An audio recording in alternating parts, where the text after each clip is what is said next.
زندگی کوئی چانس نہیں ہے جو آپ کو اتفاق سے مل گئی، یہ چاہت ہے جسے تخلیق کیا گیا۔ آپ رب کی چاہت ہیں، اپنی زندگی کو نا امیدی مایوسی کے ہاتھوں برباد نہ کریں، خود کو بدلنے کی کوشش کریں۔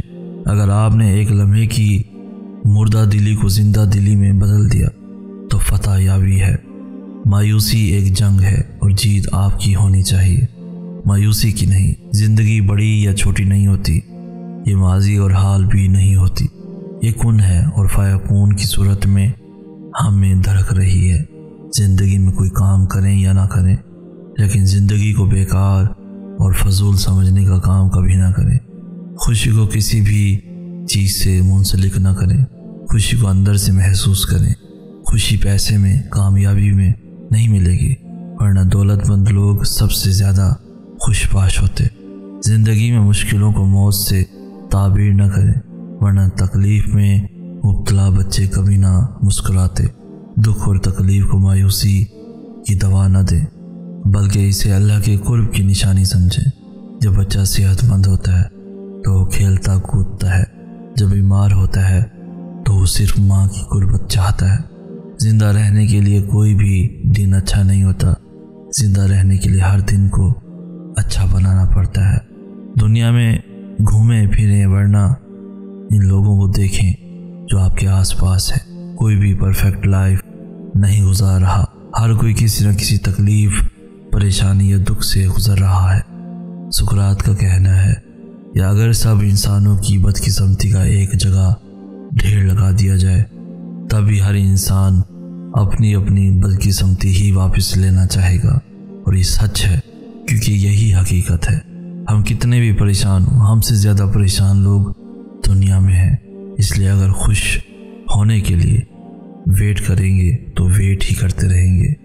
آج سے مطمئن ہونا سیکھیں، اپنا اندر بدلیں، اپنا انداز بدلیں، اپنی سوچ بدلیں اور رہنے کا طریقہ بدلیں، اور سب سے بڑی بات اپنے دوست بدلیں جو آپ کو آگے بڑھنے میں رکاوٹ پیدا کرتے ہیں، آپ کو مایوس کرتے ہیں، آپ کو دھوکہ دیتے ہیں، آپ سے جھوٹ بولتے ہیں۔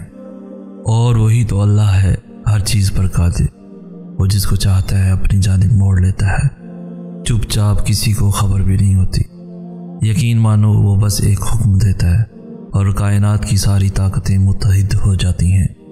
کون اس کے گرد طواف کرنے لگتا ہے اور ساری باتیں فیکون پہ ختم ہو جاتی ہیں۔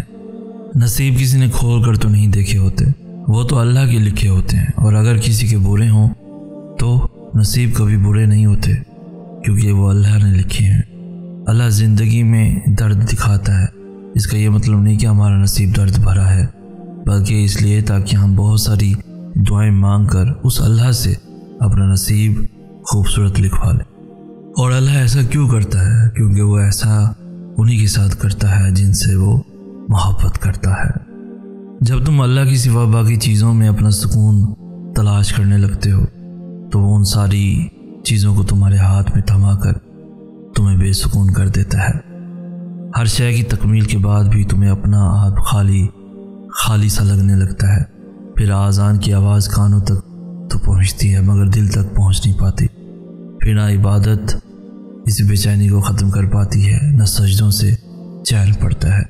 یقین کا دعویٰ کر لینا بہت آسان ہوتا ہے، مگر امتحان تو تب لیا جاتا ہے جب غم یقین پر بھاری ہو جاتا ہے، جب دکھ کی شدت مصلحتوں کو تسلیم نہیں کر پاتی۔ پھر سب حاصل کر کے بھی تم بے بس ہو جاتے ہو۔ پھر ہر خوشی تمہیں اداس لگتی ہے، یوں اللہ تمہیں بتاتا ہے کہ میں ہوں تو سب ہے، میں نہیں تو کچھ بھی نہیں۔ سکون تو صرف اسی سے ملتا ہے۔ اللہ راضی ہوگا اور بہت جلد تم ان روتی آنکھوں سے اپنا بدلتا نصیب دیکھو گے۔ تمہاری ان ضبط کردہ نگاہوں کے لیے اللہ کے پاس بے شمار وسیلے ہیں، تمہارے اس صبر کردہ وجود کے لیے اللہ کے پاس ہزاروں معجزے ہیں۔ جب وہ تمہارے سوچے ہوئے ارادوں میں شکست دیتا ہے تو پھر وہ تمہیں اپنی قدرت دکھاتا ہے۔ ڈرو نہیں، دعاؤں کو ضائع نہیں کرتا، وہ تمہیں اپنے راستے سے چلا کر تمہاری منزل تک لے جاتا ہے۔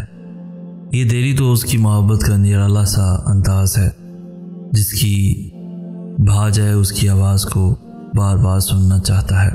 صبر رکھو، ایک راستہ بند ہونے کے باوجود اس کے پاس تمہاری دعائیں مکمل کرنے کی انگنت طریقے ہیں۔ اگر وہاں سے نہیں جہاں سے تمہیں امید تھی تو وہاں سے دے گا جہاں سے تمہیں گمان بھی نہیں ہوگا۔ وہ جلد ہی کن کہہ دے گا اور تمہارا بکھرا ہوا وجود سمٹ جائے گا۔ کبھی کبھی دعا اور صبر ہی واحد حل ہوتا ہے جب بے حد کوشش کے بعد بھی تم کچھ نہیں کر پاتے۔ وہ ساری چیزیں بکھری ہوئی دکھائی دیتی ہیں جنہیں تم نے خود کو توڑ کر سمیٹا ہوتا ہے۔ جب تم روتے ہو اور کوئی سنتا نہیں، جب تم پکارتے ہو اور کوئی پلٹتا نہیں، جانتے ہو اللہ تمہیں اتنا بے بس کیوں کر دیتا ہے تاکہ یہ تمام تلخ حقیقتیں تمہیں اس تک واپس لے آئیں، تاکہ تم اسے پکارو اور وہ تمہاری پکار کا جواب دے سکے، تاکہ تم اسے مانگو اور وہ تمہارے لیے معجزے کر کے تمہیں بتا سکے کہ کچھ چیزیں صرف دعا اور صبر سے ملتی ہیں، تاکہ وہ تمہیں دکھا سکے کہ جو کوئی نہیں بدل سکتا وہ تقدیریں بھی یقین سے بدلتی ہیں، تاکہ تم اس بات کو سمجھو کہ بند دروازوں کے پیچھے چھپی حکمتیں اللہ کے علاوہ کوئی نہیں جان سکتا، اور یہ کہ کچھ چیزوں کو اللہ کے حوالے کر دینا ہی بہتر ہوتا ہے، کیونکہ اس کا فیصلہ ہمارے لیے کبھی غلط نہیں ہو سکتا۔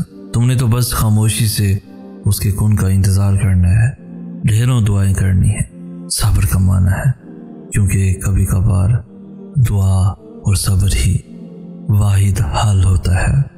اگر اللہ تمہیں یہاں تب لے آیا ہے تو اس نے آگے کے لیے بہت کچھ سوچ رکھا ہوگا۔ وہ تمہیں آزمائش میں ڈالنے سے پہلے اس آزمائش سے نکلنے کا حل بناتا ہے۔ پھر تم ایسا کیوں سوچتے ہو کہ وہ تمہیں بھول گیا ہے یا تمہیں سن نہیں رہا؟ تم نے اپنے انتخاب کا نتیجہ دیکھ لیا، تم نے اپنی من مانی کر کے ہر شخص کی ہر چیز کی حقیقت دیکھ لی، تم نے اللہ کی نافرمانی اور اپنی ضد سے یہ تکلیف خرید لی، تو اب اللہ کے انتخاب کا انتظار کرو۔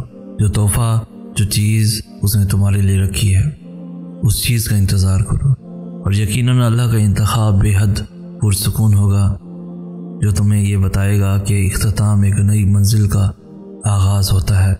اس شخص کا انتظار کرو جو اللہ نے تمہارے لیے چن رکھا ہے، جو تمہیں اپنی محبت سے یہ سکھائے گا کہ سب ایک جیسے نہیں ہوتے، جس کو دیکھ کر تمہارا سارا سجدہ شکر سے نہیں اٹھے گا، جس کو پا کر تم آسمان کی جانب نظر دوڑاؤ گے اور کہو گے کہ میں ہی نادان تھا، میں ہی نافرمان تھا، مگر تو تب بھی رحیم تھا اور تو اب بھی رحیم ہے۔